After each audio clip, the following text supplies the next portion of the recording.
Welcome to tonight's MIT Enterprise Forum, and thank you for joining us for this evening. My name is Sam Sarmat, and I'm the chair of the MIT Enterprise Forum of the Northwest Chapter.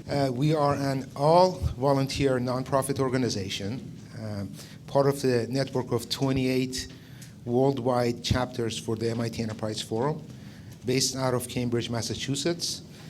And we are managed by MIT Technology Review, which is an independent magazine owned by MIT, with a global readership of 4.5 million people. Our mission is to inspire, connect, and educate our region's entrepreneurs and technology business community. First, I'd like to take a poll here. How many people, is it your first time attending one of our events? Could you raise your hands, please? Wow, quite a few people. Okay, thank you. You better be good up here. Yeah. We're always good. I'm going to be calling tonight's event planning team, and if you're going to applause, please wait until everybody has stood up. The team was led by Jimmy Gia. He dedicated a lot of time in an actually short amount of time that we had to put the event together. And please join me in thanking them. Jimmy? Jimmy's back there. He's also the vice chair of the organization. Ken Appel. Ken's back there. Thanks. Budi Junaidi. I don't think Budi's here. Doug Gellert.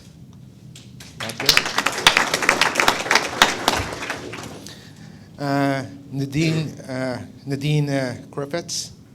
I know she's here. Ashley Long. Shirley Lundy. She's not. Alex Modelsky. Nat Seymour. And Jamie Wiegand.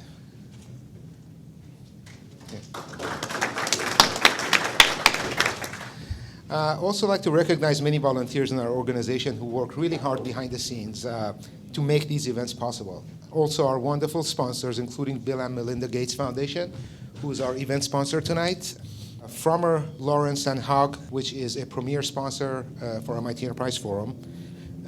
Stoll Reeves, Point B, Summit Law Group, Kibble & Prentice, and R2 Integrated, which is our chapter's digital marketing agency and a sponsor who manages all of our social media needs. Finally, I'd like to draw your attention to page 5 of your program handouts for our 2013 upcoming events.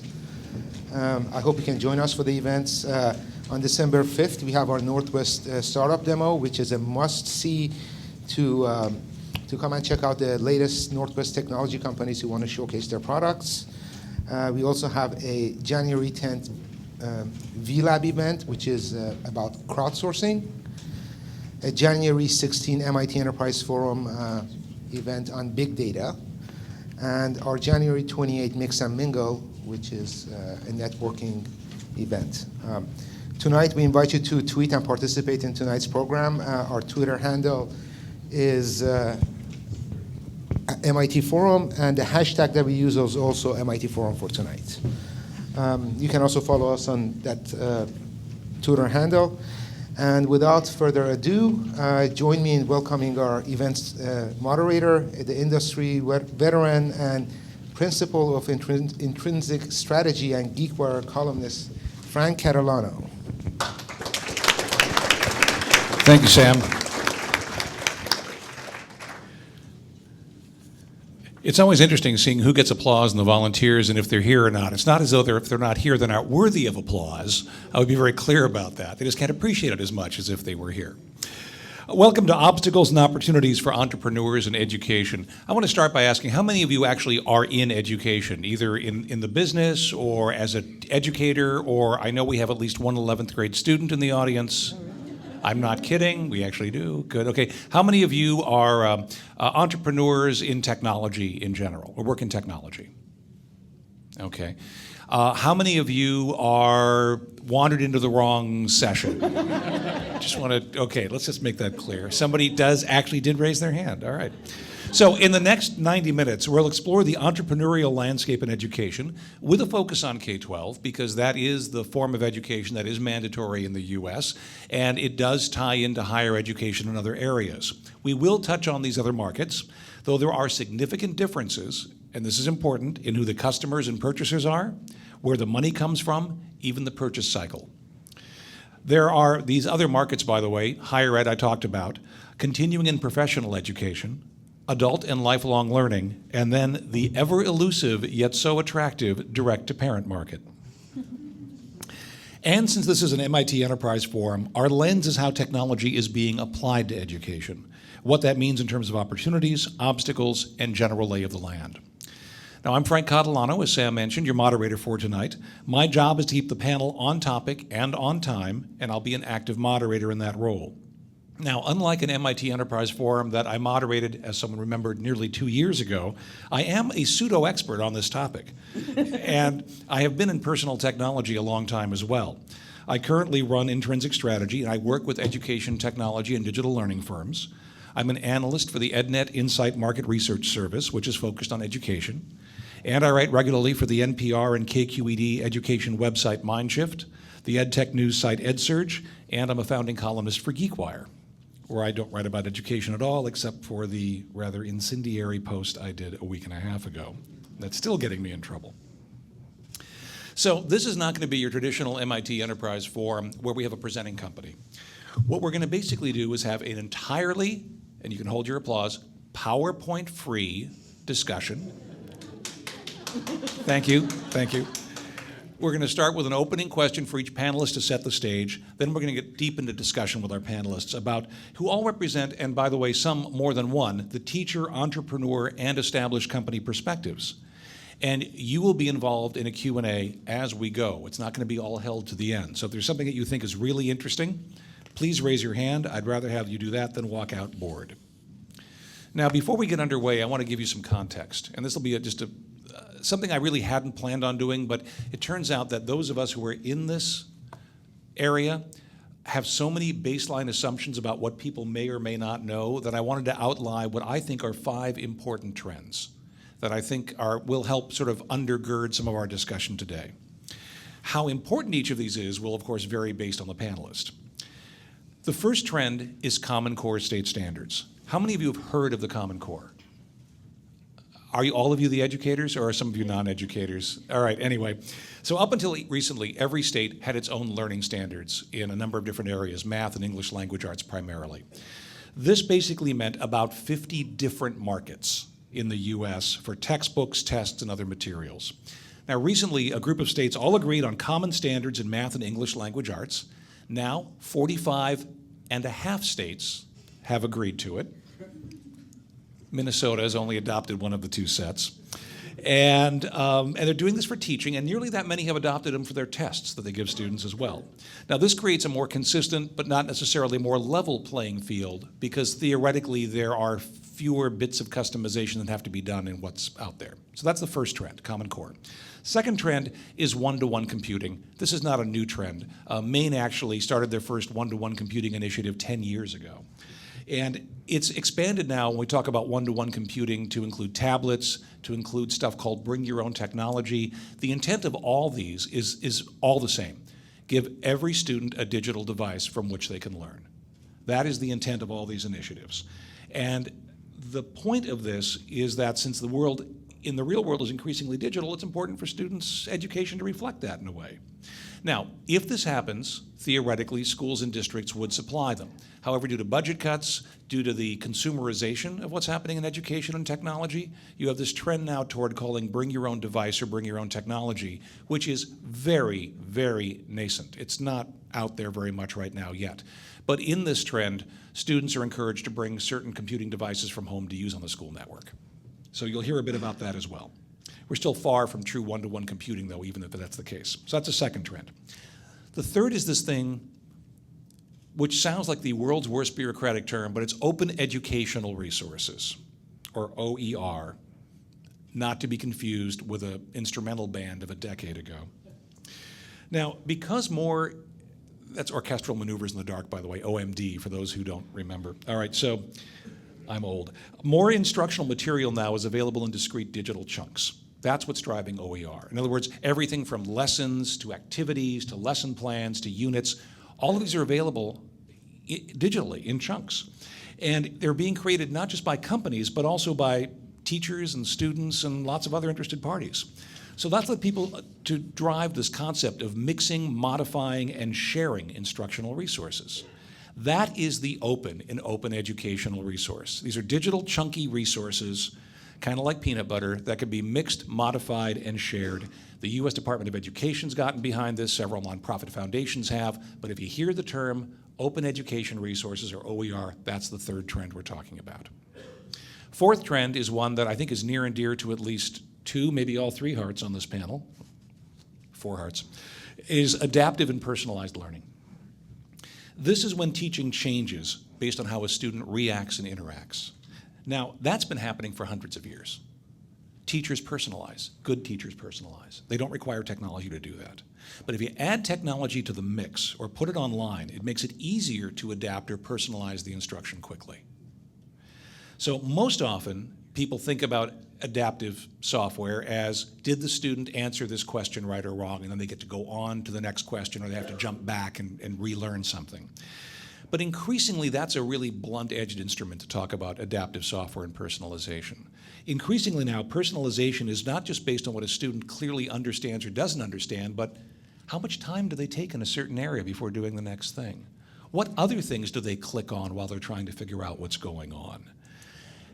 So we can even now get to a point where you're tracking if a student is starting to respond similar to how other students have progressed, showing the same pattern as other students, the software can adapt and change its approach to mimic what successful students with similar patterns have shown. This actually is where big data meets adaptive instruction, and it can be very, very interesting, and this is your fourth trend. Fifth trend, foundations and reform organizations. And I say this with all the kindness I can possibly muster to one of our main sponsors tonight, the Bill and Melinda Gates Foundation. They've been actually in this a lot. They've actually admitted publicly areas where they've failed, which it takes a lot of doing and a lot of guts. But this is external to the classroom. It's nonprofit foundations, education reform organizations, all pushing for change in education, notably K-12. Now, the drivers for their doing this can be different. They might be perceptions that kids are falling behind globally in their relative performance in school. It could be rising college tuitions and higher ed. And some of these organizations use technology and grants as a lever. Others use policy and politics as a lever. But this is a trend in education, whether those in education want it or not.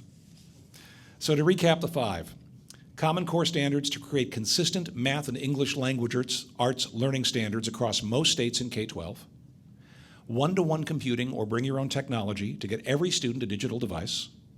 Open education resources for chunks of digital classroom content that can be mixed, modified, and shared, and much of it's free. Adaptive and personalized learning using tech and data to help a student progress.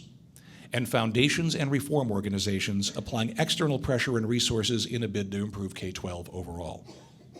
There are more things, online, blended learning, and all that, but these are 5 key things. I'm sure we'll get into a lot more. So with that as, did I lose anybody, by the way, completely? Yet? Okay. Our 3 panelists on my extreme left, starting over there.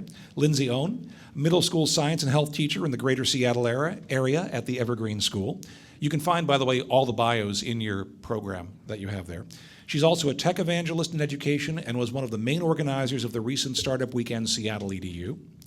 Her students use digital data collection probes, Skype, computer games, and all manner of interesting little devices. Jesse Woolley Wilson is chair, president, and CEO of Dreambox Learning. Dreambox is still a relatively new company, and it's a pioneer in adaptive learning with its intelligent adaptive learning platform that currently is at the heart of its online elementary math program. Jesse has also held leadership roles at Blackboard and Leapfrog Schoolhouse, which is where I think you and I met. And Randy Reina is Senior Vice President of Digital Product Development at McGraw-Hill Education's Center for Digital Innovation. McGraw-Hill is one of the big three companies in education, commonly thought of that way. Randy's group has built web-based instructional and assessment apps for a decade and supports more than 5 million users. He's a former teacher and administrator as well. And I should point out, the Center for Digital Innovation and Dreambox are both based here in the Seattle area. And a lot of people don't necessarily know that. So let's start off with an opening question for each of the three of you. The question is, what's the biggest misconception the general public and entrepreneurs have about the role of technology in education today? What is that big misconception? Jesse, do you want to go first? I'm trying to figure out what I would say is the biggest, but I think one is that you can overlay technology on whatever is happening in education and you will see improvement. I would caution you, technology is not a panacea, and to the extent that technology can enhance instructional outcomes, it can be great. But I think sometimes entrepreneurs get into this and they don't realize, they think about their competitors at different companies, or they might even think about competition for funding, federal funding or local funding, but they oftentimes underestimate the competition for time. Teachers just don't have that much time. And so the solutions have to be easy to implement. They have to make the teacher feel inspired, rather than stupid. And they have to be designed, I believe, to forward student progress. And so I think there's a lot of irrational exuberance about technology for technology's sake. But one thing I might encourage is for you to really understand the nature of teaching and understand how very little time a teacher has to incorporate your special widget that you think is going to revolutionize everything. They just don't have that much time. So the two misconceptions then are how much time a teacher has to apply to anything new. And I've occasionally mentioned that I do have a former wife who is now a second grade teacher, which should tell me something, but I consider her my hostile focus group of one. And she has honestly told me that if she can't learn something in 2 to 5 minutes, she's never going to use it again. So one is this time, and the second one basically is that just layering tech on top of stuff doesn't necessarily make it better. Yes, you made reference to the one-to-one initiative Yeah. many, many years ago in Maine, and we used to define success as putting a device in front of a kid. And if we got every kid to have a device, then we should consider ourselves successful. And yet, when you take a look at the impact it had on student progression, we were all very disappointed. And so I think we're at a point in history where we can move beyond just technology for technology's sake and actually think of a more seamless integration of technologies so that it can impact learning precisely at the point of instruction. Lindsay, you're a teacher, you're a tech enthusiast, you're involved in the startup community. What do you think is the biggest misconception? I think it's really hard to narrow down to just one, for sure.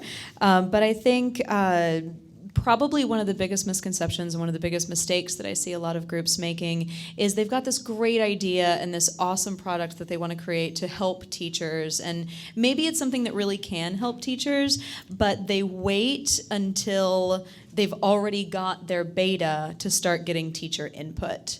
And because teachers are the ones in the classrooms, we're the ones who are going to be using it. We're the ones who really deeply understand the pedagogy of what we're trying to accomplish in the classrooms. There need to be teachers involved from day one. I'm going to stop you for 1 second. Can you define for the technology people in the room what pedagogy is? Pedagogy. Who are my other teachers in the audience again?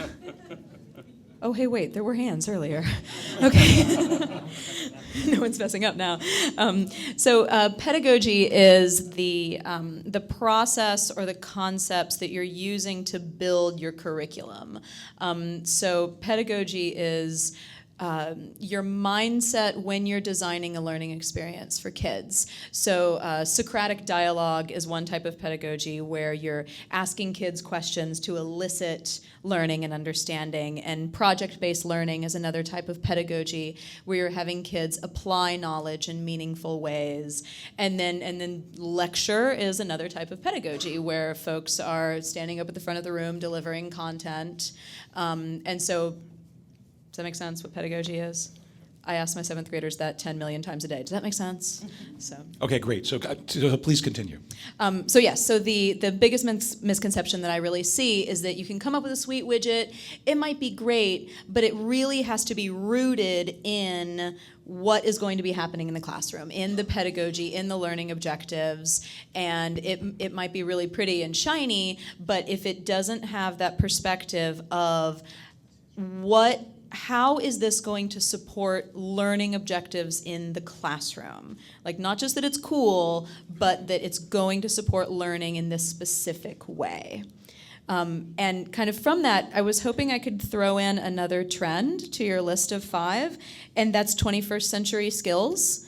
So alongside the Common Core standards of the English and the math, and we're working on science and history as well, there's also the 21st century learning skills, which are communication and finding systems and patterns, and innovation is one of the 21st century skills.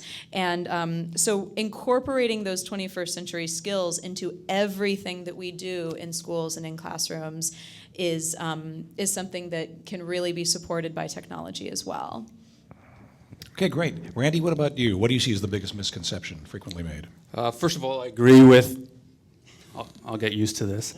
First of all, I agree with what was said before, but I'll take it from a little different angle and talk about a systemic change in education. And I think one of the biggest misconceptions is that when entrepreneurs come in with a great new idea, they don't necessarily think about the ripple effect that idea may or may not have with the rest of the organization. And education is a complicated system in many ways. It's a political system. And because of that, the change process that occurs changes slowly. I'm sure many people are familiar with the work that Christensen's done on disrupting different industries, and he did his work on the disk drives because the disruption occurred very quickly. He also did some work on front-end loaders, and the disruption did occur, but it occurred over, I believe, 25 years. I would say that education is more towards that side of the continuum than on the disk drive side of the continuum. What is inside the loader in education? What is inside the loader? I'm not sure I'll take that analogy that far. But I do think that in education now is a very, very important time. It's a very exciting time. I think we are at a tipping point. I think we have a number of very real structural changes that are going on in the industry that we can talk about. But that tipping point is going to tip slowly because of the kinds of things that you guys talked about before, and also just because of the change process that occurs within classrooms, within buildings, within districts, and across states. So we have change occurring. We have everybody pretty much agreeing on the fact that you've got to make this easy for teachers if you're an entrepreneur, and useful for teachers, and you have to understand what a teacher's day is like in order to do that. And that basically putting technology on top of an existing process, if it's a bad process, doesn't make that process automatically better. Or even if it's a good process, doesn't make that process better because it could take time.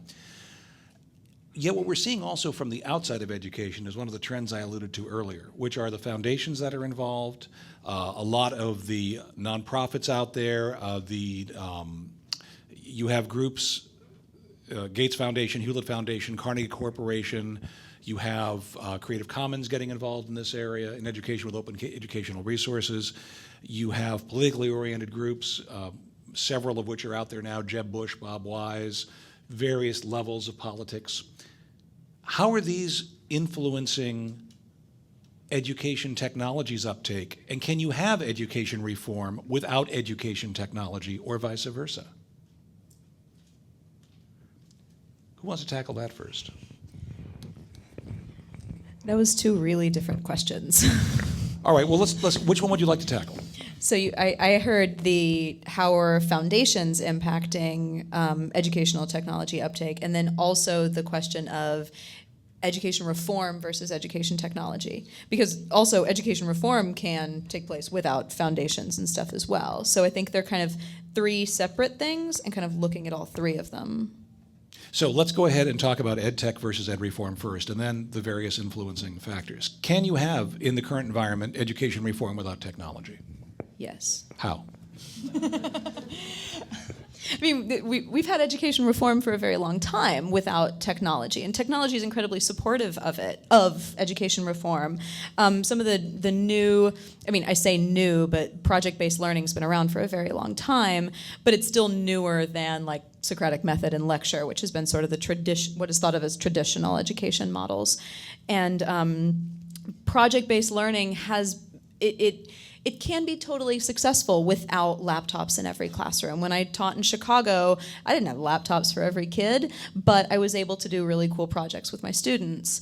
And so if teachers understand sort of new emerging pedagogies and they can bring those to their students to develop deeper understanding, we don't need a computer to do that. Computers and programs can make it much easier. There's wonderful tools that help my kids analyze data in more meaningful ways, that help them present and global, collaborative, blah, blah, blah. You guys know all the terms. But it's not necessary by any means, but it does help a lot.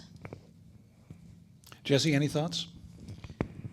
So I think that the complement of technology combined with successful schooling models has the promise of scaling and scalability that without technology wouldn't be possible. So if we had a world where every child had a great teacher like you, maybe we wouldn't have a lot of technological innovation. I think that technology is used. Imagine the best teacher possible, or everybody can remember the great teacher that they had when they were in elementary or middle school. Remember that teacher right now. Conjure that image. If we could get that teacher in front of every kid, it would be fabulous. But most kids don't have access to those teachers. And so imagine that best teacher that you've already experienced with limitless patience, unlimited data, and 24/7 access to every one of her students. That's the promise of technology. So technology can help scale greatness. The underbelly is that it can help scale bad things, too, getting back to my previous comments. But I believe that the future of learning is going to be a blended model that is going to create a lot more affordable, scalable options for kids that are going to make it so that it doesn't matter what language you speak, or it doesn't matter what zip code that you happen to be randomly born in, but whatever, it doesn't even matter what your starting point is because of adaptive technologies, that your learning potential, and therefore your human potential, can be realized. Thoughts, Randy, on education reform versus and or with education technology? Well, first of all, I don't think that the technology as an instructional application was going to replace the teacher. I think it can support the teacher. And I think in certain situations with certain kids, it can do a lot of the work, especially if a kid is a couple of years behind and needs to catch up. But the teacher is there to inspire kids and to help kids work together and do a lot of things that the technology can't do. I do think that we're getting into a situation now in education where data is becoming much more important, and there's a variety of different types of data that we have to start looking at that can help us inform decisions about kids and can help teachers inform decisions about kids. And I think that without the technology, that data analysis wouldn't be possible. So to unpack the question, again, Lindsay, to your point here, how does the influence then of a number of these organizations in this area, foundations and reform organizations, affect the entrepreneurial landscape? Do they distort it? Are they helpful to it? I have a thought on that. Jesse? So I actually am very hopeful about what foundations can do to de-risk decisions for educational leaders. So one of the challenges entrepreneurs have is trying to convince outstanding educators that their box is worthy of their attention. And so if you have a great teacher and they're having great results, there's really little incentive for her to try your new box, because she's got, for every one of you that year, she's got 15 others coming the next year. It's just very difficult for her to metabolize all the opportunities. So what I think foundations can do is to help generate data that will help to de-risk a decision to try something new, so that nothing is on the line. Your student's progression is not on the line, your job is not on the line. So you have entities that can partner with education leaders, all kinds of learning guardians, to say, here's the data that we were able to generate in a classroom setting with a profile of student that is similar to yours. Now you have data that can make you more confident that if you were to experiment with this, it's going to be a good thing. So I think it's an opportunity to de-risk innovation. Interesting. Randy? Yeah, I think I completely agree with that. I think there's ways that foundations can help to show the effectiveness of different types of applications. There's a lot of good work going on in different foundations on gamification of education, doing research on serious gaming and how that can motivate kids to learn. I think that's very helpful, and it changes the conversation both with educators and also with parents. It helps bring gaming into the classroom, which is sometimes a difficult thing to do. Because kids shouldn't be playing games, that kind of thing.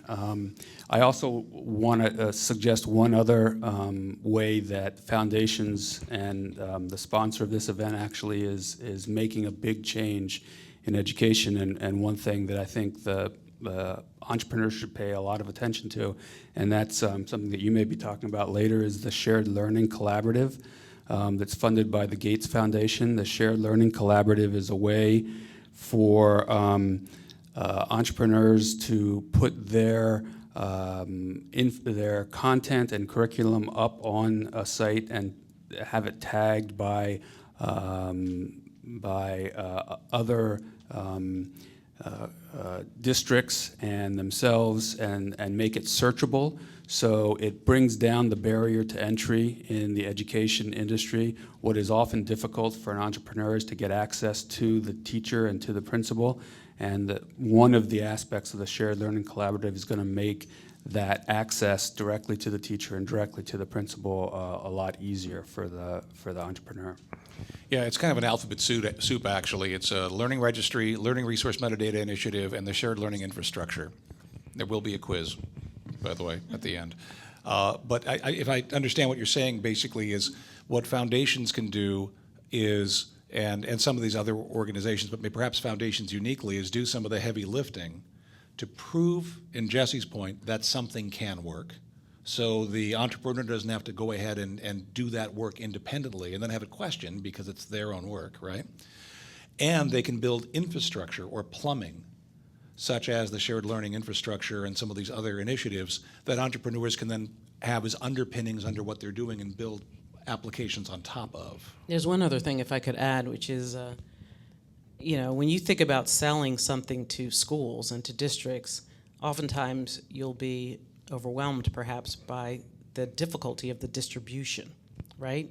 We all know that it takes, 12 to 18 months typically to close a deal with a district. Well, if you're a scrappy entrepreneur, 18 months could be a lifetime, right? So at Dreambox, one of the things that we did was we decided to focus on teachers and principals. And so in the beginning, we de-risked it for teachers by letting them do it for free. And ultimately, they were able to generate their own data about Dreambox in their classroom, take it to their principal and say, look at my students on Dreambox. Look what they've been able to do compared to the students I didn't have on Dreambox. And then the principal could make a building-wide decision, and ultimately a Title I coordinator may have noticed it, and then you make a district-wide decision. So you can get to the district. And so at Dreambox, we have about a 30-day sales cycle for a building. And at Leapfrog and at Blackboard, I was lucky. I felt very successful if it was a 12-month sales cycle. It can be very daunting. You have a lot of fixed costs that you have to incur as an entrepreneur if you're going to have a big distribution network, if you're not a big three. And that, you could have the best box in the world, and you still won't win. That's one of the things that has plagued K through 12, is that the best box didn't win because it was about distribution hegemony. And one of the things that's very encouraging, I think, about this time that Frank is talking about that we're in, is that there are a lot of innovative teachers who are willing to take a look at things, and you just have to get your box to them. So we sell Dreambox over the phone. We do webinars and we leverage social media, and we have a 30-day sales cycle, and we have great results. We're in 50 states. And at first, when I came to Dreambox, and I said we weren't going to hire a lot of salespeople to go around and have cars and have a lot of collateral in their trunk that they never showed district administrators because they never could get to see district administrators. It really changed the model and the economics and the requirements for success. So I would encourage you to be very, very thoughtful about distribution and to be disruptive and come up with the crazy idea and try it out. It might work. I think that's exactly what you have to do, and with your leadership, you guys have been able to do that. I think the Shared Learning Collaborative, one of its main goals is to break down that distribution barricade that often exists to try to get to those 15,000 districts in the U.S. The search is going to be part of schema.org, so it will be part of the big search engines. So I think it'll help teachers find access to some of the other applications that'll be out there. And actually, I wrote a piece about this. It's too late for it to appear in the program where it lists various items, but if you go to edsurge.com, edsurge.com, and just search for Catalano, it actually may still be on the homepage. It's called Potent Alphabet Soup, basically what entrepreneurs have to know about Learning Registry, LRMI, and Shared Learning Collaborative. And it's actually written in English. There's one thing too. You should check out Edmodo and services like that. I mean, what you guys need is exposure, and you need to have great teachers saying amazing things about you. I mean, one of the best things that we did, and I can't take credit for it because it happened before I came to Dreambox, is that we took master teachers out of the classroom. We sat them down next to software engineers, and we said, partner together to build something that these teachers, master teachers, would be proud and excited to use in their classroom. And it's amazing what happened. We created all these evangelists who saw the program, loved the program, talked about the program, touted the benefits of the program. Zero marketing dollars, folks. And we had a couple of districts before we knew it. And then we added infrastructure on top of that. Don't underestimate the leverage that you can gain from social media, because that's something that, earlier in my career, I didn't have access to. We couldn't leverage. You guys have a lot more opportunity because of that. So check them out, and don't underestimate what they can do to help you defray some costs. Lindsay, Jesse's talked a bit about making sure, first off, this fits into what a teacher does. You've talked about pedagogy and defined it nicely. How do entrepreneurs get access to teachers, especially if they're not in education or from education? I think this is actually another area where foundations can be really supportive of the connection between technology and education. We've talked a lot about how foundations can do kind of the legwork of vetting good tools in the classroom, but I think foundations can also be helpful in vetting the education side of the tools as well. And so foundations can be supportive in connecting teachers. I mean, Washington STEM is an organization that promotes science, technology, engineering, and math education in the state. And they have connections to all these super innovative teachers. And there are several organizations like that. And those kinds of foundations can both help bring teachers to resources, but they can also help bring entrepreneurs to resources as well.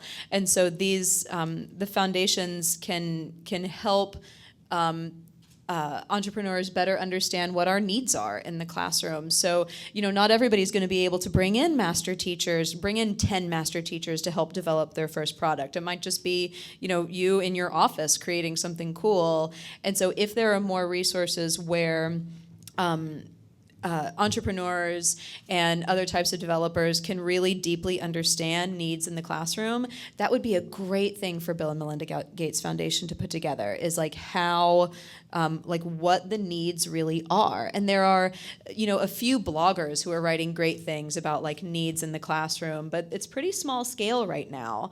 And that's something that foundations can bring to large scale. What do we need? But let me take this a bit practical here and just see what everybody's advice would be. So let's say we have somebody who's an entrepreneur not in education. Raise your hand. Just anybody. Okay, great. So we have a few here. I have this idea for this cool widget, and it's a great widget. It's not like putting icing on a turd. It's a really, really good widget, okay? That's how you reinforce bad teaching practice, by the way. And I really would like to talk to some teachers, and if I show up at an elementary school saying I want to show this to some teachers, they're going to assume I'm some freak and call security. Yes. Okay. So practically, what would each of you advise about finding a few teachers to take a look at your idea and test your idea on? I mean, scaling is a great idea with a foundation, but that's a longer term piece. I'd say small local conferences. That's a great place to find teachers. Twitter. The great Ed Chat is a great hashtag. So is EdTech on Twitter for educators. Yeah, but both of those. I mean, if you want to get face to face, like there are education conferences almost every week in between Seattle and Portland, and those are great places to meet people. And depending on how intense you want to get with it, some of those, it costs $50 to set up a vendor table. Like that's worth some startup funds. And you can have people come by, and believe me, teachers will tell you all day long what they need. You get a teacher to sit down, you get me to sit down, I will tell you all day long what I need in my classroom, and any of us will. And then on Twitter as well. I mean, I've seen, I just got on Twitter this summer for the first time, and there's this amazing education space on Twitter of people having really deep conversations about pedagogy and about the classroom and about how to get deep learning with their kids. And every once in a while, somebody pops up with a question about like, hey, what do you think about this project idea? And people respond. It's a great tool.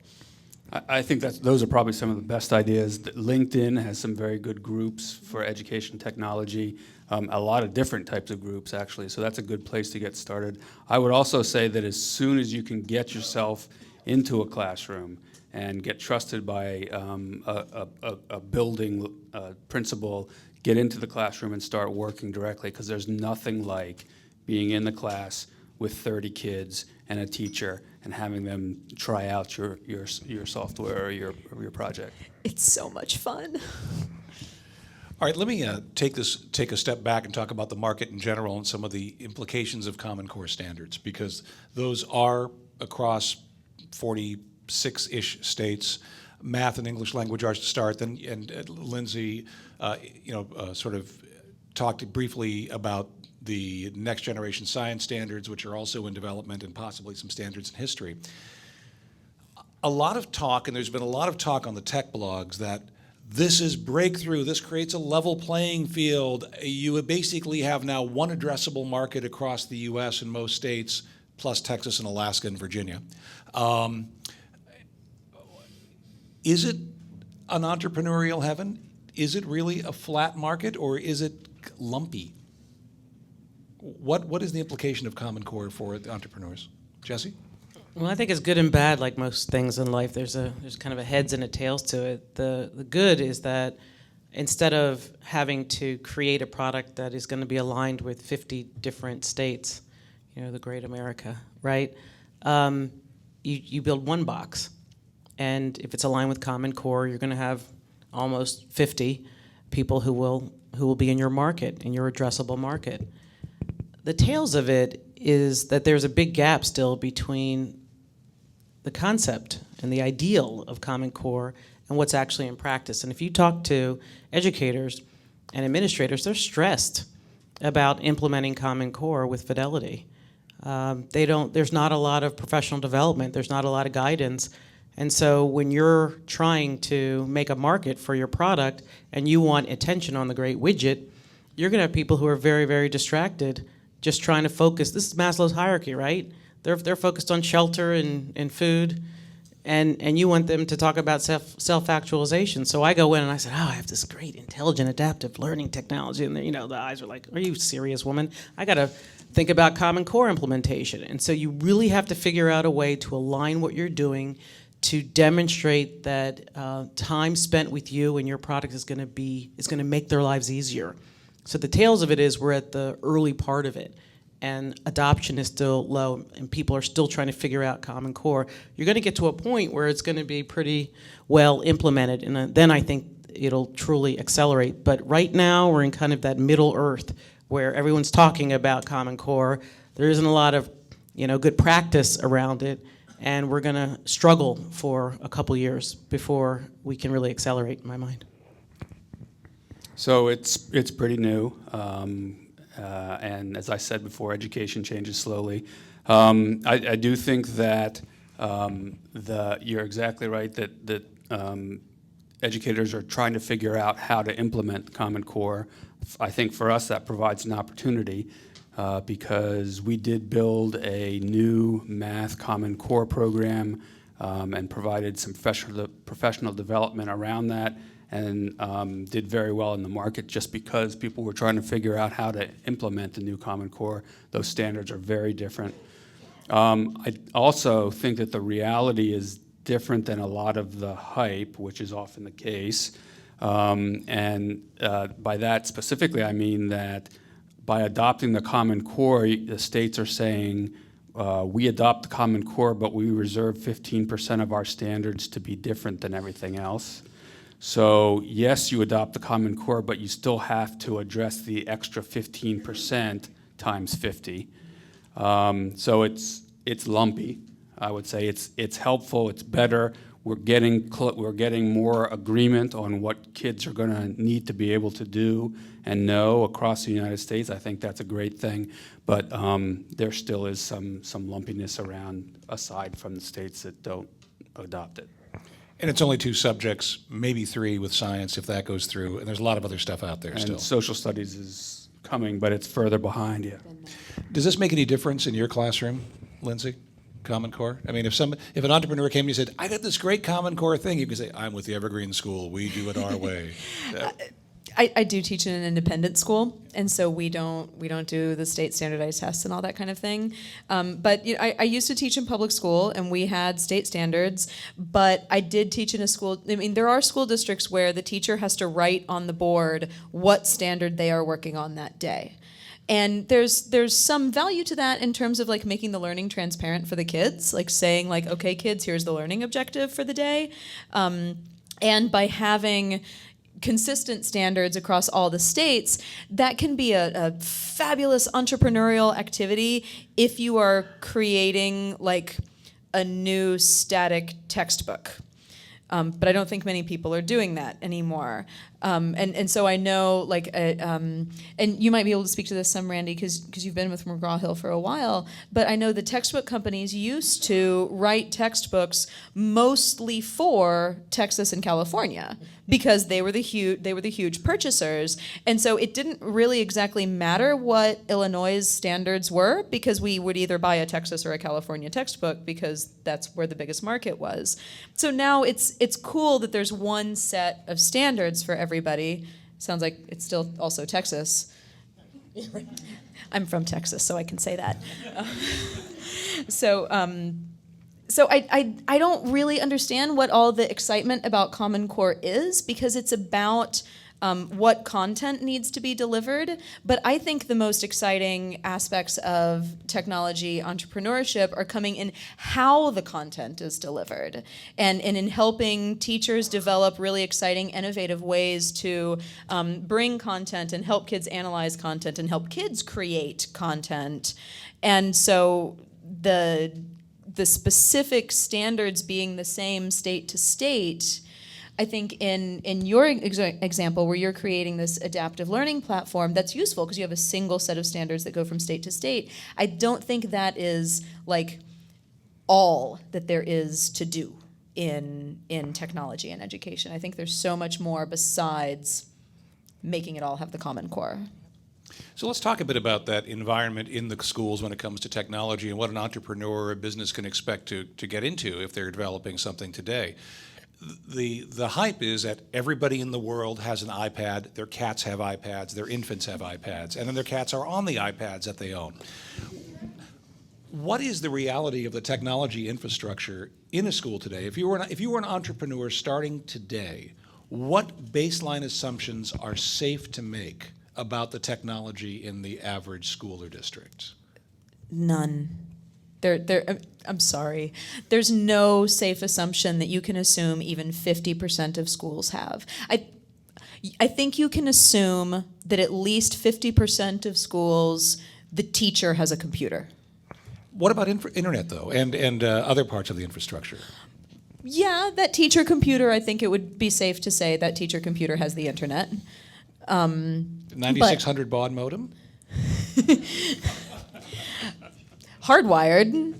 So, hardwired probably. But if you were building a startup today, I mean, let's assume that we can't make assumptions that everybody has something. What would be the minimum you would build for in a product? What would be some of the technology aspects that you would make sure are reflected? I have a friend who teaches in one of the smaller school districts in the Seattle area, and his school was able to cobble together 3 desktop computers per classroom with internet access on those computers. And through his just wheedling and constant meetings and everything, he was able to convince a bunch of teachers to put those together in one room so that more kids could be using it instead of just having 3 in the classroom with 30 kids, groups of 10 on a computer. And they were able to combine some of them so that they were able to do more. So I think you could do a baseline assumption that most schools could probably have groups of 4 kids working on a computer at a time. You can't assume that all kids have computers at home. I teach at a very well-endowed independent school, and we do have students who don't have computers at home. And we, if we did BYOD, bring your own device, we would have kids who don't have devices to bring. And so we would have to provide devices for them. And that's at, again, a very well-endowed school.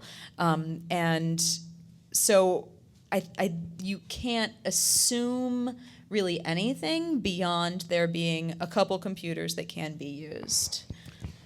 So I think there's a lot of truth to that, but I would encourage you not to think about where the hockey puck is, but where the hockey puck is going. Because there are big plans afoot to change that. And to make and to approach this reality where you're going to have at least a handful of computers or devices in every classroom, even if it isn't one-to-one. And so I think you have to plan for that. The other thing I would recommend that you do is just think about the technology adoption curve. You're going to have your innovators in the beginning, you're going to have the middle of the curve, and you're going to have your laggards.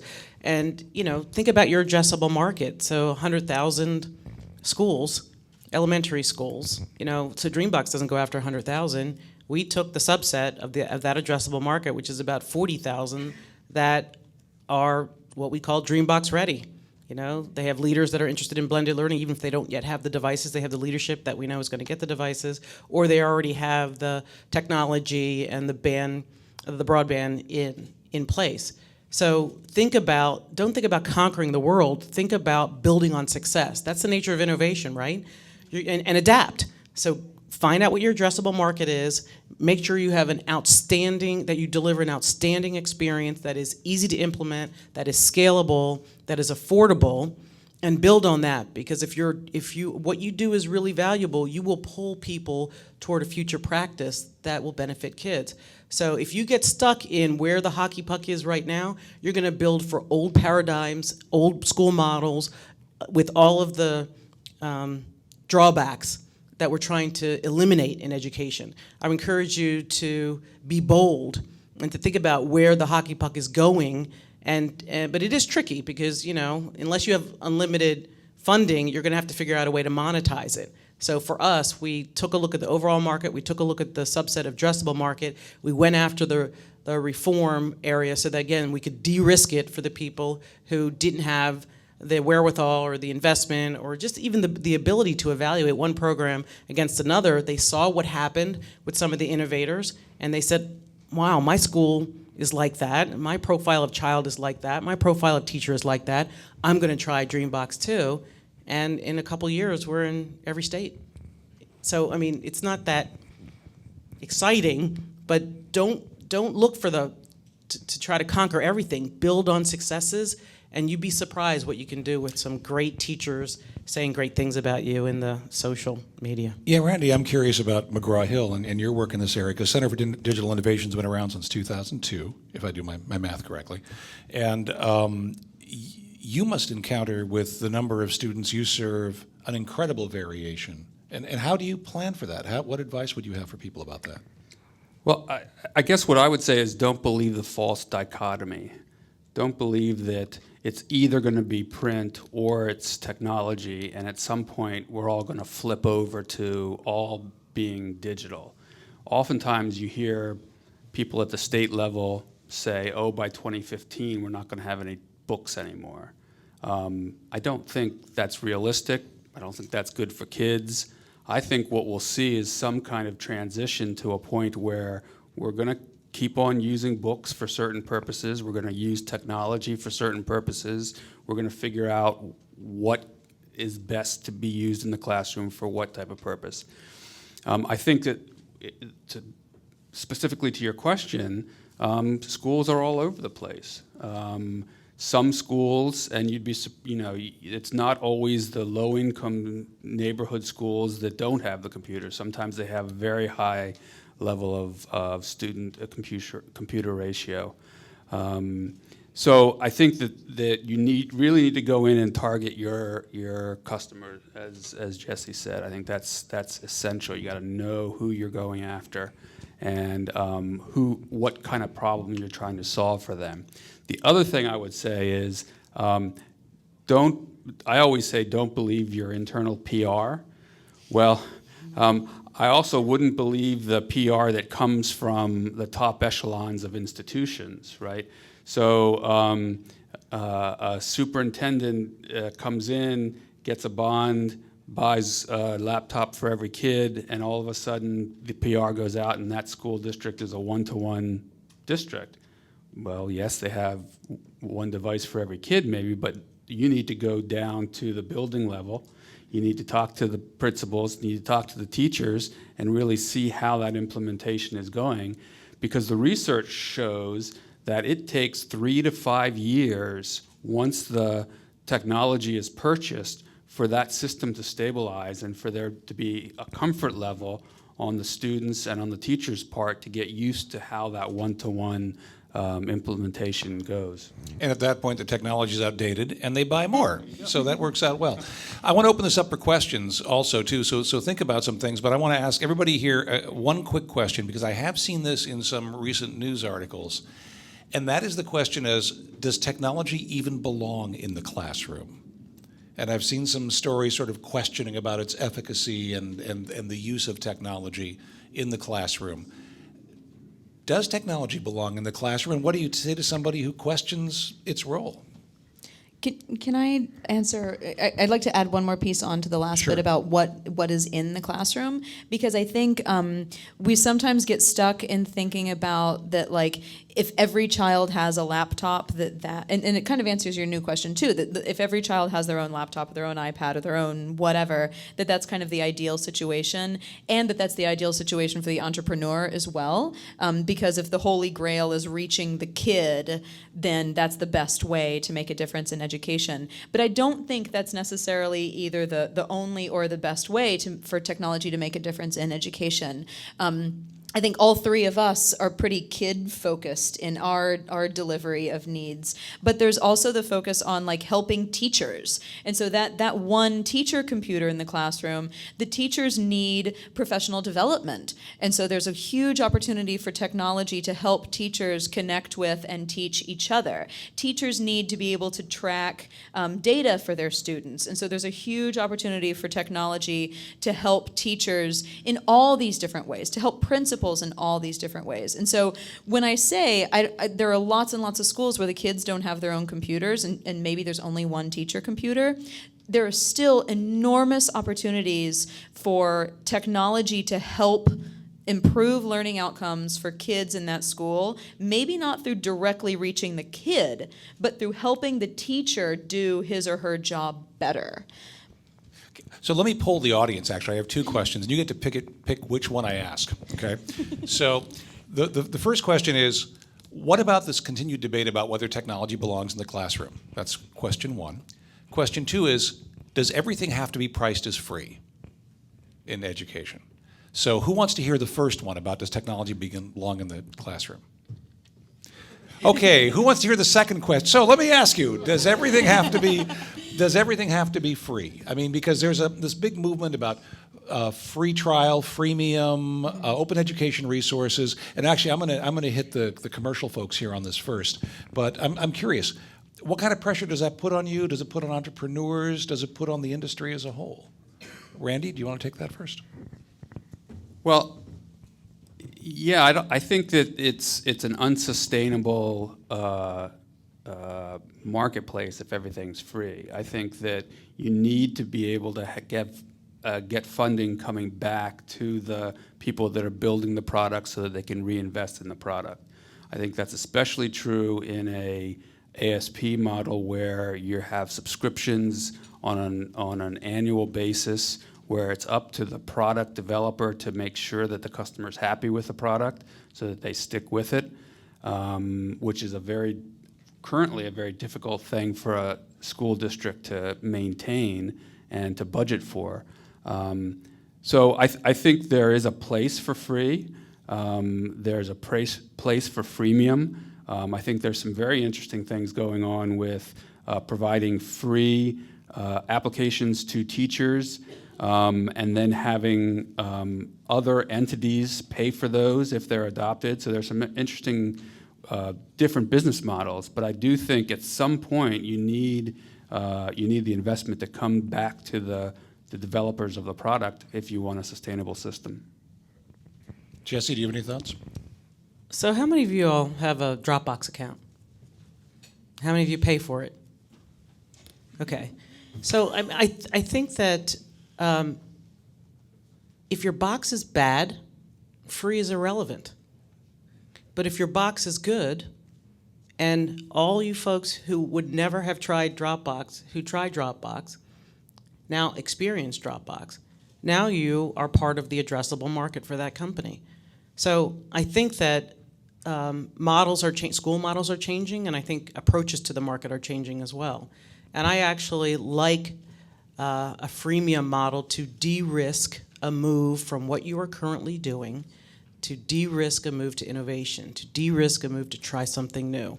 But I think it has to be good enough that it has some staying power. So I started out with my free Dropbox, and now I'm paying. I ran out of room, and I'm paying. So we all have but the reason why I'm paying is because I had a good experience on Dropbox. So many people here might have experienced Salesforce.com for free, and now you're part of organizations that pay subscriptions to Salesforce.com. So I think access to your potential buyer is priceless. And if you think of it as a marketing expense, a lot of people spend $500 up to $500 to try to acquire a new customer. If you think about freemium in that context, it's a marketing expenditure. So I think it depends. If you have a bad box, free isn't going to help you. But if you have a good box that otherwise people are not going to experience, then freemium might be an excellent way to fund marketing and market penetration, early market penetration. Lindsay, I'm curious on your perspective. Do you use free products? I mean, you use Skype, Yes. right? Yes. And what's your take, and when you've been working with startup communities like at Startup Weekends, Seattle EDU, what's the take on free? Is everybody focused on it? I mean, I think the freemium model has almost kind of become necessary. Like everything that you buy, every widget that you buy on your iPhone, like there's the free one, and then if you love it, then you go pay for the upgraded version of Plants vs. Zombies. And if The educational value of that is quite high, by the way. Absolutely. My 5-year-old loves it. But the teachers need to have an opportunity to see it. They need to have an opportunity to try it out and decide that it's worthwhile. And like you were saying, if you have one teacher in a school who tries something out and says, this is really valuable in my classroom, he or she can go to their principal and say, we should buy a school-wide account for this. And we have, every week or two, someone in my school sends around an email saying, hey, you guys, I just tried this out. Go try it out and let's decide if we want to buy a school-wide subscription.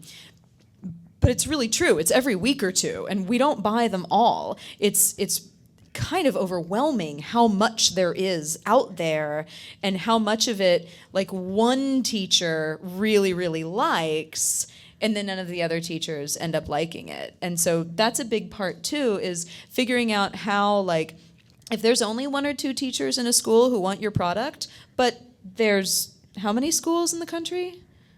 About 100,000. 100,000. About 100,000 schools in the country. 1 or 2 teachers in every school, that's not bad.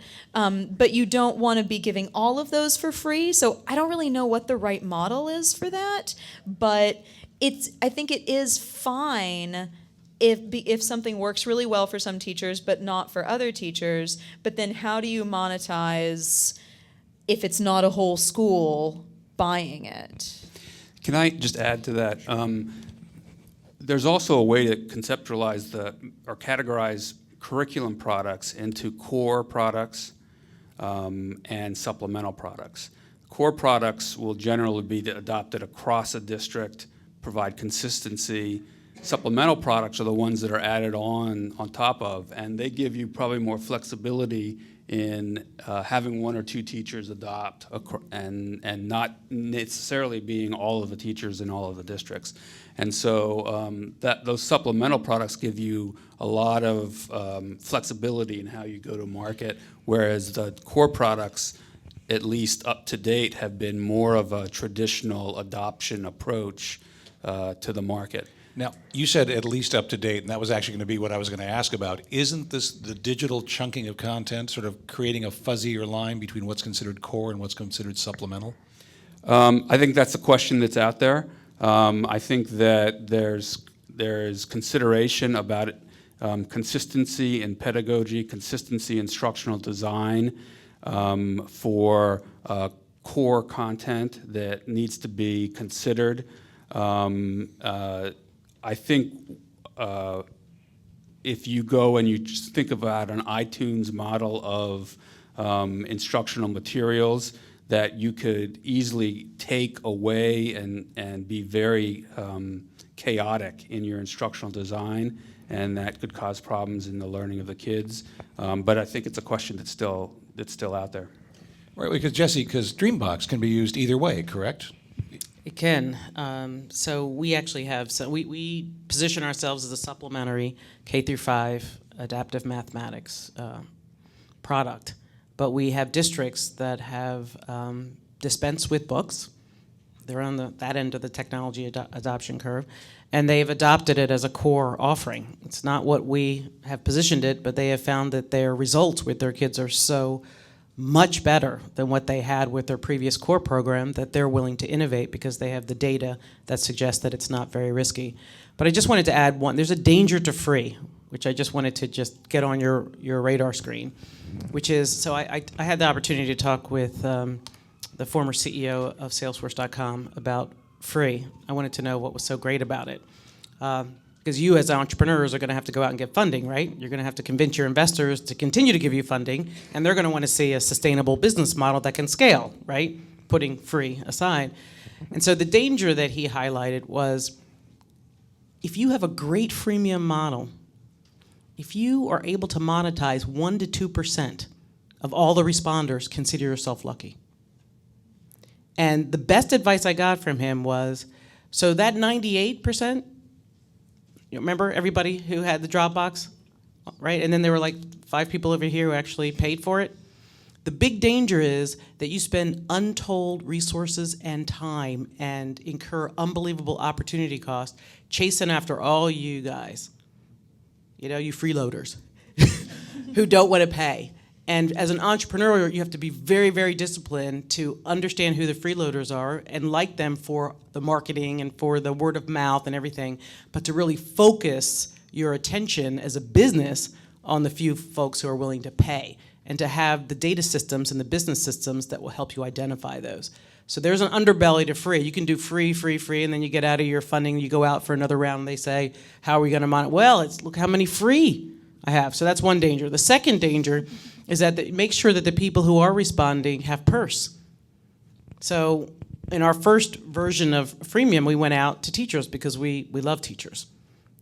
So teachers don't have much money, right? So we had unbelievable response rates, but we didn't, right? They don't have much money. So they wanted to buy. They loved Dreambox. They couldn't imagine Dreambox being pulled out of their classroom, but they couldn't ante up, right? So the next version of the Freemium had a more collaborative model where we still went to the teachers who are so knowledgeable about curriculum and about classroom management, et cetera, but we asked them to introduce us to their principal if they liked it. And so for us, again, it gets back to having a good box. So it's not risky for a teacher who feels like they have something that's really working for her kids to go to the principal and say, maybe we should put this in all of our classrooms. But if it's not a good box, that teacher is not going to do that. And so the next version of it had like a two-step, which I never would have done in the first version because I thought, if we add that step, it's going to decrease response. And the wisdom of this gentleman was that if it decreases response among people that you're never going to monetize, it's a marketing expense. Figure out a way to get that to people who actually have purse. So freemium is important, but those are two risks, so I share that with you. Pay it forward. The third risk, by the way, is one that foundations can deal with too. And Ash, are you there? We have a question over here, or a question or comment. So keep your hand up so we can get the microphone to you. Thank you. But the third one is very important too, is if people can't figure out how you as an organization are making money because you're giving something away free and it's not obvious how you're making money, you may actually keep people from putting anything sensitive or important of their data in your product because they can't count on you being around long enough to either use it or get it back out. And that's actually happened a couple times in educational technology startups. One very well-known, highly publicized one recently, the company didn't go under, they pivoted, which meant that they figured out they should be doing something else. And they had an education platform that they had sold to a number of schools, that schools had put data into, that they were no longer going to support. So free is dangerous. Make sure people know that you have figured out how to make money and you're not doing this out of the goodness of your heart with happy, fluffy bunnies coming down from the unicorn planet to help you out. Yes? Speaking of free, the other side of products is, of course, services. And when Red Hat first came in, those of us that had affection for Microsoft, which is a diminishing number, but anyway, were really freaked out because Red Hat was free. But it never really hurt the business. Red Hat makes 40% of their revenues from training. So the services that surround free are a revenue stream. The second thing is the other business model. I'm Tyson Greer from Ambient Insight. The other business model that we've been seeing a lot of, and McGraw-Hill knows about this, of course, because they're doing it, is selling to parents, direct to parents. And particularly with supplemental products. A kid has a textbook in school, the parents get sold the online version of that. And it's a wonderful new market that we're seeing a lot of. Well, I'd like to be doing a lot more of that, but yeah. I think professional development is a huge opportunity, a huge need, and it's a pretty a lot of small players in the area. So I think that's that idea of providing a free product and providing services around that's an interesting business model that may take off a little bit more.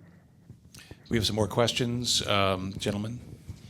Can I throw in one thing to Tyson's comment as well, though, that she was mentioning having training as like a side thing that someone can purchase for a particular product. There's also room for training to be the product itself. I want to make sure that we don't really keep all of our focus on content-based ideas for entrepreneurial endeavors, there's all this other room besides just content delivery. Training in and of itself can be a great area to look into if you want to reach teachers. So there's a lot more than just the content for us to be thinking about. Let me add to that, because the thing that I'd like that you may be able to add to as well. We've been talking about curriculum a lot, but I think there's opportunities now with the importance of data for technology companies to come in and help school districts manage their data, analyze their data, visualize their data. This is not something that school districts are used to doing, but it's gonna hit very hard and very fast at both the state level and at the district level. The new LMS systems that have come in and have taken millions and millions of users very quickly have ramped up faster than I ever would have expected. Yeah, like Moodle Rooms. LMS is Learning Management System. It's basically plumbing to deliver instructional materials between an educator and students. They got their start pretty much in higher education. Blackboard is probably the most both well-known and reviled name in LMS because of its early difficulty of use in the early, that's the nicest way I can phrase that. But you have Canvas, you have a number of others now in this space as well. And you have Edmodo and Schoology at sort of the freemium model level as well. So, I mean, one way to think about technology and is in professional development, which essentially is a fancy way of saying continuing education in the education market. You also have the back office operations, student information systems, grade books, procurement systems, all that's another area that a student or teacher may touch, a student won't touch. You have curriculum, which can be digital content, which we've talked about a fair amount here, and you have tests. And even though tests are hated, they are still necessary. And because we're talking not just about high stakes tests, but also embedded assessments inside of curriculum. We're talking about what's called formative assessment, which is understanding what a student is doing day to day. So all these areas technology touches. And the reason I know so much about this is I used to be Senior Vice President of Marketing at Pearson Education for 4 years. So I have a small idea of how this all works in the US. So other questions, yes? My question to the panel is, what do you think of disruptive grassroots distribution channels like teacherspayteachers.com, which just came out of nowhere and is making a lot of noise and apparently a lot of revenue for teachers? I mean, that's wasn't expected. What do you think? So I think that there are a lot of viable channels, and I think the challenge for an entrepreneur is to figure out where to focus your resources, because you could have a very balkanized effort that will diminish your overall impact if you spread yourself too thin. So We Are Teachers has been around for a long time. It's a similar one. So you just have to figure out what works best for your strategy, for your target audience, and figure out a way to make sure you have some concentration of your resources so that you can have the impact and get to achieve some level of predictability about that impact. And once you get larger and you can scale, then I think you can add more diversity of channels. But I think one of the risks that early entrepreneurs often make is they spread themselves too thin. When I came to Dreambox, it was really a consumer proposition because we were focused on parents who happened to be teachers or administrators.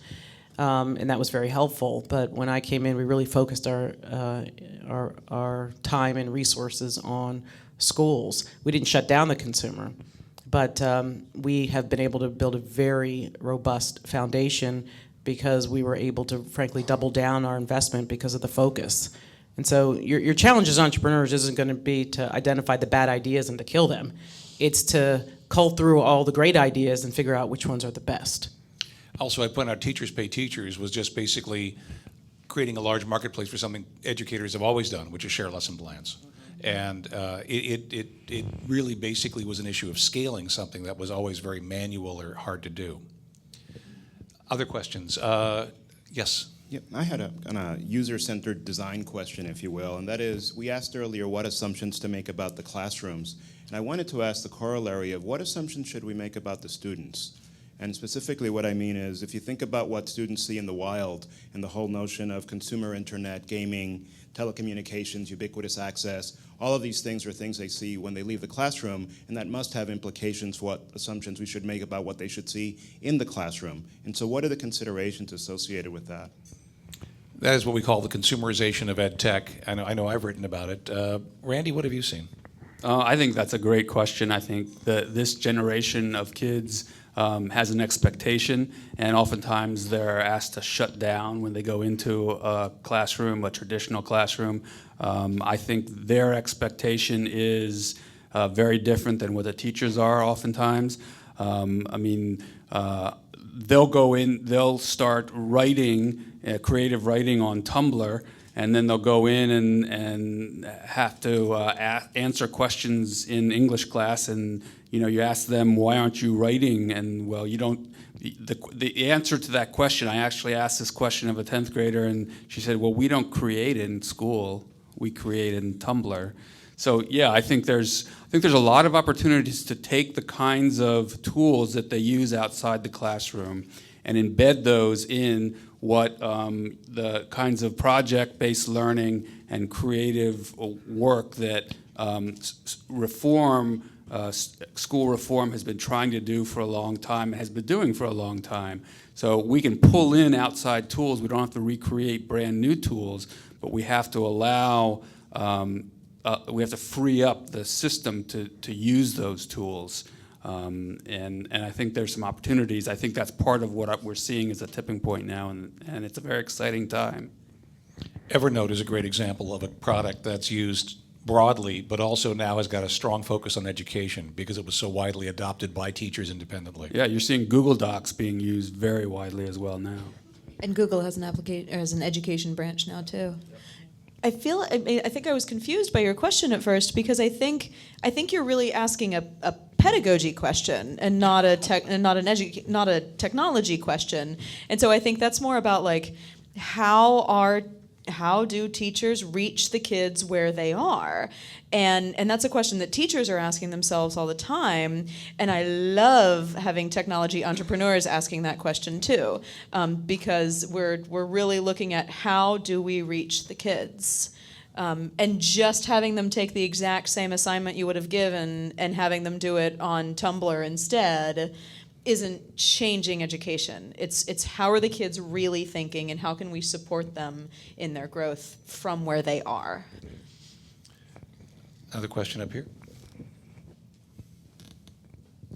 So today you focused a lot on how entrepreneurs can target educators and teachers, the folks that are in the classroom, but what role do you feel parents play in that, and how do you see them becoming advocates for the use of beneficial technology in the classroom? And you hear a lot about parents kind of taking the education of their children in their own hands. Have you seen that? And how do entrepreneurs work with parents in order to get those technologies into the classroom as well? Jesse, do you have any thoughts on that? So I think parents are a very important force in the rapid adoption of blended learning, combining face-to-face classroom experience with instructional technologies. I think that parents are very powerful, PTO organizations, and just frankly because of changed expectations. So Lindsay was talking about 21st century learning. I mean, parents want to make sure that their kids are not just going to survive the next century, but they're going to drive it. They're going to thrive in it. And so parents want to make sure that their kids are prepared for the world that they're going to inherit. And oftentimes our technology initiatives were focused on middle school and high school. Even, Gates, when they first came out, were focused on older kids. Well, when you go into an electronics store and you see a 3-year-old going up and touching TV screens and wondering why they're all broken because they don't respond to her touch, that child is going to have a different expectation, and not when she's in middle school, when she's in elementary school. And parents see this every day. And I think that one of the great promises of blended learning is that it really can help to close the gap between the way kids are living and the way they're learning. And so I think that we just have to get over this. Is technology coming or not? If you ask a kid how to use technology, they'll look at you like you have 4 heads. It's not about technology. It's how do you communicate? How do you stay in touch? How do you? It's just embedded. This whole notion about e-learning is going to be obsolete. It's just going to be learning that's embedded with technology. So we are imposing our own limitations when we think about this, and children don't think this way. Children are ready for a different world, and they're ready for different experiences. They're ready for instantaneous, on their touch response to their life, and they should have that in their learning. And if we do that, then we're going to prepare kids that are going to be critical thinkers, and they're going to be ready to drive the 21st century. They're going to take care of us when we get adulpated. I would also point out there's an issue with parents getting more involved, and that is that many parents don't actually even know what's happening in the classroom. Part of that is because some parents just don't have the time or don't want to make the time. The other part is it's harder over the last 40 years for a parent to get into a classroom where education is going on, mainly because of a number of security concerns and other issues. Also the fact that after 5th grade, the child wants nothing to do with you at school. I agree with that, but I would also, having teenage daughters, I would agree with that. But I would also say that we have to do a better job of providing parents with information about how the kid is doing. About their homework assignments, about their grades, so that the parents can be involved and ask the right questions. That's going to get them involved and make that a full circle. Can I just build on that? So one of the things we did early on at Dreambox was we pushed out communications to parents, and we said, guess what Grace did today on Dreambox? Grace did this and that, and what you could do with Grace tonight at the dinner table is this, this, and the other thing. And so we enrolled parents, and it didn't really matter if the parents had a great education or not. And what we found was that parents would come in with their reports from Dreambox, and they would sit down with their teacher, and they would say, tell me why this circle is green and why this circle is red. They didn't really know, but they were actively participating in their child's learning. And I think one of the great opportunities with technology and learning is that we're going to be able to leverage formally non-learning time. Time outside the classroom. Let's connect it. And if we have cloud-based technologies, all learning guardians, parents, teachers, administrators can see immediately, instantaneously, and dynamically what is going on with Grace's cohorts, her whole classroom, her whole school, her whole district. And this separation between consumer and institutional, formal learning and informal learning is going to go away. Learning is going to happen all the time. The question is it going to be shepherded, and is it going to be structured in a way that's going to promote student progression as quickly as we want it? Let me get to another question over here. This gentleman, you still have a question? Okay, we have it. You're still awake? Can we get that gentleman over there in the... Coming back from maroon sweater next. Oh, okay, great. I'm sorry. Maroon sweaters after that. All right.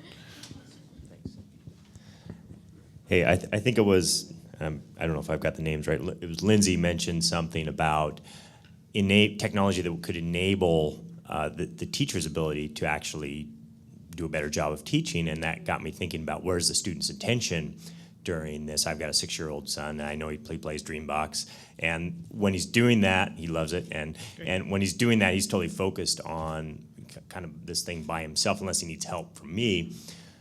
In the classroom, though, I think he likes to have interactions with the teachers and with his friends. So as opportunities for technologists, should they be focused on things that bring the child's attention to the screen only, or should they be focused on things that allow the teacher to provide a richer presentation to the students? And actually, just your thought got me thinking that maybe the latter is actually a richer field right now. I don't know. I think so. I think the latter is more valuable. I mean, I teach middle school. I teach 7th graders, and there are fields, areas of thought that say we should just blow off content entirely in middle school and just help them develop social skills and those kinds of things. I mean, middle schoolers and all children need connections. And so when stuff started shifting to like the fully flipped model of kids go home and watch video delivered lectures, and then they come back to school and do worksheets about the lectures, I'm sorry, you can tell my opinion of flipped teaching by how I just described it. That's not really how people who love flipped teaching would describe it. There are beautiful ways of describing it. But there's been this big backlash against flipped teaching recently because the connection, the personal human connection between the teacher and the student is so important to helping the kids develop all those social skills. Like, I teach science, but I teach children. And those children are learning science in my classroom, but they're also learning so many other important things. And so I don't want to just give them games to play. I want to give them games to play. Games are fun. But I also want to give them learning opportunities that just take place in my classroom. And I want to give them learning opportunities that are just all kinds of different learning opportunities.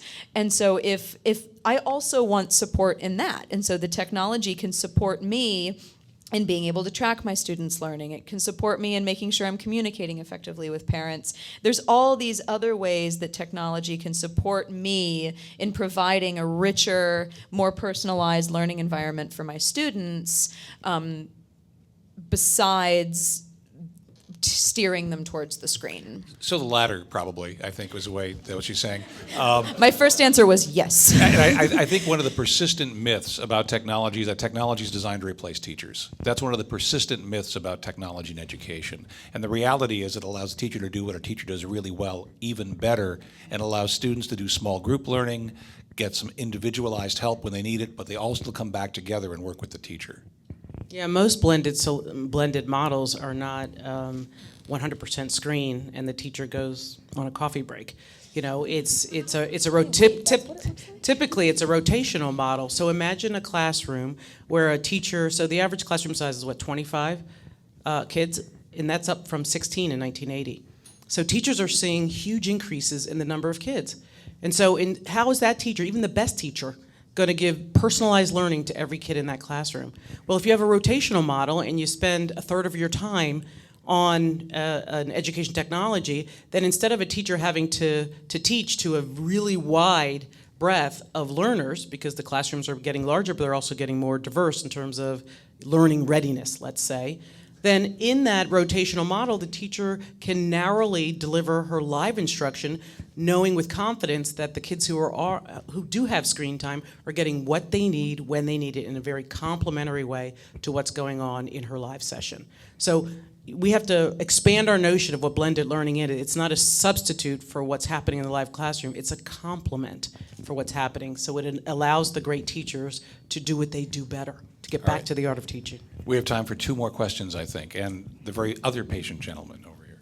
Thank you. So I'm a person who has to hire a lot of technologists.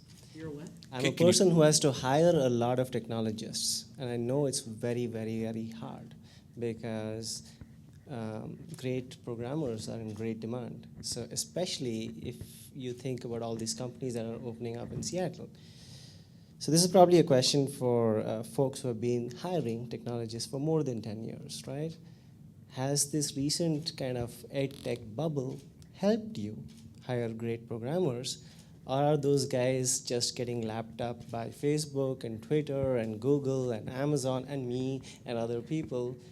What has been the change that you've seen in the last 10 years? Is ed tech sexy? Do people want to work in ed tech companies now? We have some outstanding engineers at Dreambox, and we frankly pull from places like Amazon and Valve and other places because they care about doing well and doing good. And they want to apply their technical prowess to something that they care very passionately about. And many of them, frankly, have kids in elementary school and are witnessing what is happening, what should be happening that's not happening. So we really haven't had, I mean, it's a competitive market, but we're looking for a special kind of engineer. And this has been a really great place for us. It's gotten better. You know why it's gotten better? It's gotten better for a couple of reasons. One is that you have a lot of smart money. So Reed Hastings is an investor in Dreambox, and John Doerr is an investor in Dreambox. And so that means something to a lot of savvy technologists. Okay, so there's smart money coming. And there is, when they see the results of what it is and the possibilities, they also know it's a special time in education technology because of the economic tsunami that we've been in. There are a lot of people who would never have thought about some of these technologies. They used to consider it a nice to have. Now it's a must have because they're seeing 55% increases in their class size in 2 years. And so what used to be a nice to have is a must have. So the economic kind of drama, the change expectations that we were talking about on the part of both kids and parents, and the emergence of these nimble technologies that can literally impact learning real time at the point of instruction are pulling the best minds and the best talent because they think they're going to change the world. And I agree. Randy, how about you? You've been doing this for 10 years. Yeah, I think, first of all, Seattle's a tremendous place. I think the competition has gotten stronger and higher.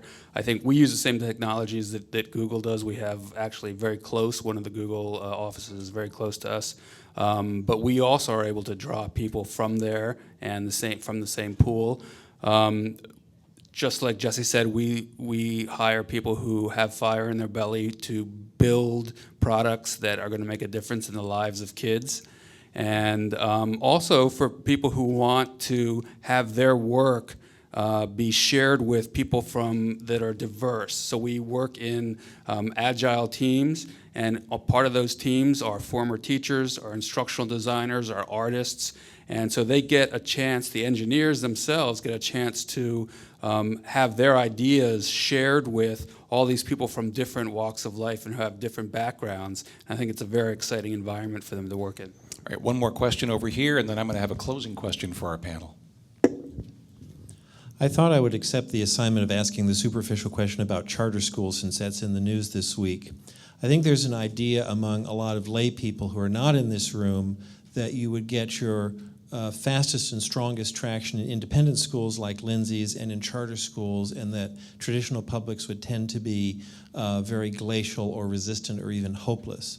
And my question is there a valid market segmentation on the spectrum of independent to charter to traditionals, or is that in fact not a particularly relevant segmentation when you're looking at your market opportunities? So I would say that I would focus on leaders, regardless of what setting that they're in, because you're going to have some charter schools that aren't going to have a technology strategy. Technology is going to be, frankly, anathema to their approach. You're going to have some of the most challenging public schools that are under-resourced, that have maybe not the best teacher core, but have a leader who is an innovator, who is determined to make an investment in technology because of the impact that they think it can have. So I think that this is about market segmentation, and it's about really understanding your buyer.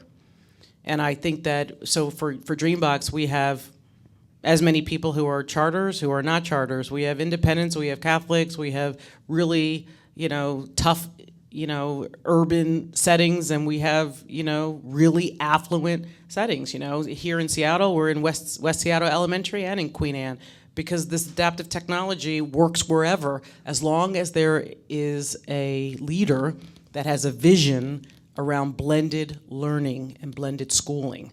So I don't think that there is one model that works better. Yeah, I agree. I don't think that's a dichotomy that I would look at. I think the leadership is the key, and we know that from research as well. In educational reform, leadership is the key.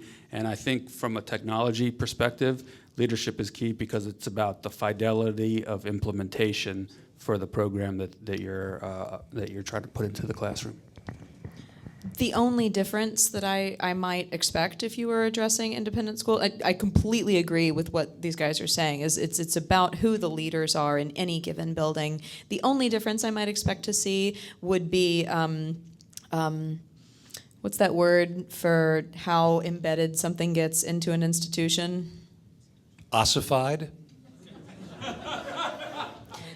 Penetration, yes, thank you. For how much you could penetrate into a school. In an independent school, you might have one teacher who buys your product and starts using it, and then 3 teachers, and then 5 teachers, and then 7 teachers.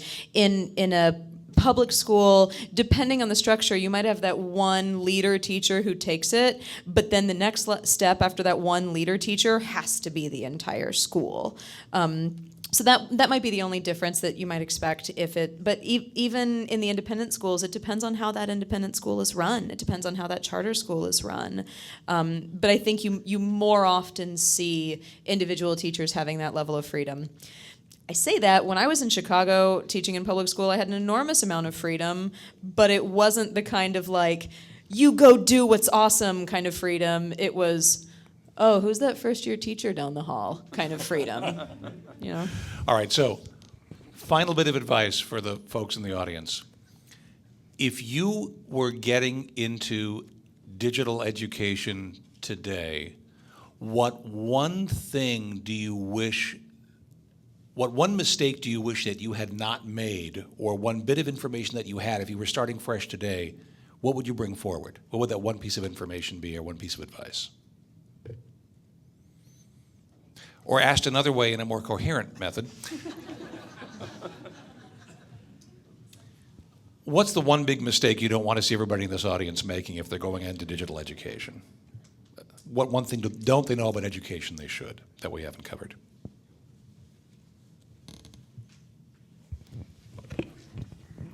One thing that I find myself thinking a lot about is just innovation. I don't know if I mentioned this earlier. If you come out of the gate with the belief that you're going to get it right the first time, you really might be disappointed. I mean, I think that, so I remember when I was talking to Reed Hastings about this opportunity, and I said, you don't want me to come run this company. I've made every possible mistake there is to make in the past 15 years in K through 12. In fact, I keep my basket of all my mistakes really close to me. Find somebody who has a smaller basket. And he's like, you're perfect for this. And so I think that it takes some pressure off yourself to build on success, but don't be afraid to innovate and experience disappointments, because that's where you learn so much. And as long as you stay very close to your end user kids, and if you always keep great instruction at the apex of your concern, then I think you can get through those periods where you make mistakes and you fall short, because you will find that you will emerge and be strengthened by that experience. Randy? I think that's great advice. I think make sure you're focusing on making a difference in the lives of kids, and then that you're really having an effective difference in their learning, and focusing on whatever pedagogical issue you're trying to affect change on. And in doing that, keep a focus and a conversation going with the teachers that are using your products and with the kids that are using your products. And Lindsay, any advice? Keep in mind that if you want to reach education, if you want to make a difference in kids' lives, your end user doesn't have to be a kid. Teachers need support in technology just as much as the kids do, if not possibly more so. We have so many things that we need to keep track of, and so much sharing of knowledge that we need to do, and there's great opportunities for direct learning support for kids. There's also enormous need and great opportunities for indirect learning support for kids through supporting either individual teachers, whole buildings full of teachers, whole districts and their administration. There's so many different levels of our needs. Don't just think you have to go directly for the kids. All right, great. Let me thank Lindsay, Jesse, and Randy, and thank you very much.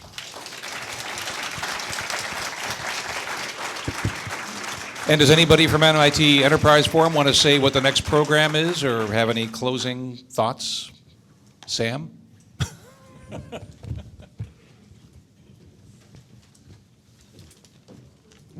Well, thanks a lot to the panel and moderator Frank. It was a great program. Please join us for our next event, which is the January 10th VLab. And our next forum event is going to be on January 16th on big data. Thanks again, and have a great night.